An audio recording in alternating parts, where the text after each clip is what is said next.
Selamat datang dalam Renungan Provinsi MSC Indonesia. Apa kabar kita semua yang mengikuti Yesus? Memang pertanyaan ini agak aneh, terutama menanyakan kabar tentang kita masing-masing yang mengikuti Yesus. Namun saya kira ada saja di antara kita seperti Petrus. Kita merasa sudah memberi semua atau meninggalkan semua dan mengikuti Yesus. Bahkan terselip di sana semacam pikiran. Dan apa imbalannya? Bisa saja kita memberi resume pada permenungan ini dan kita mengakhirinya. Sebab jawaban terhadap apa imbalan mengikuti Yesus sudah sangat jelas. Dalam tanda kutip, menjadi serupa dengan Yesus.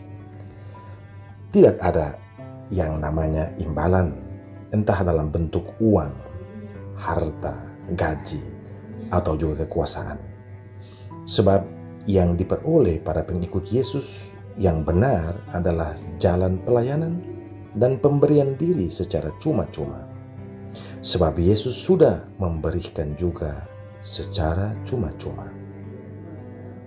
Dialog antara Yesus dan para murid, secara khusus Petrus, adalah kelanjutan dari peristiwa seseorang yang datang berlari-lari berlutut di depan Yesus dan meminta nasihat apa yang dia harus perbuat agar memperoleh hidup kekal.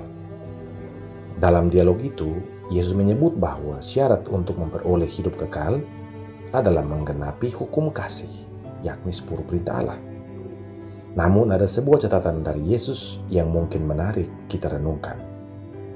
Semua itu dilaksanakan dengan kasih, dengan hati. Mana mungkin kita melaksanakan hukum kasih sementara hati kita terisi oleh hal lain, harta misalnya. Yesus memang sempat menyebut alangkah sukarnya orang yang beruang masuk ke dalam kerajaan Allah. Namun ia langsung menyambung, alangkah sukarnya orang masuk ke dalam kerajaan Allah. Kita mengikuti Yesus adalah karena kita mau masuk dalam kerajaan Allah. Nah, kalau begini akhirnya, atau begini kesukarannya, apa yang bisa kita bayangkan? Berikut ini ada beberapa hal yang mungkin bisa kita renungkan. Yang pertama, apakah kita akan mendapat sesuatu? Jelas ada. Yesus bahkan menyebut itu dan kita mendapat 100 kali lipat dan juga hidup kekal. Namun yang kita peroleh disertai dengan penganiayaan. Mengapa demikian? Sebab kalau kita akan mendapat seperti orang muda itu, sama artinya kita tidak memperoleh hidup kekal. Hidup kekal hanya memberikan kemungkinan bagi yang melayani, yang memberi diri, yang rendah hati, yang seperti Yesus, menaruh Tuhan dalam hatinya dan bukan hal lain. Kedua, hal lain.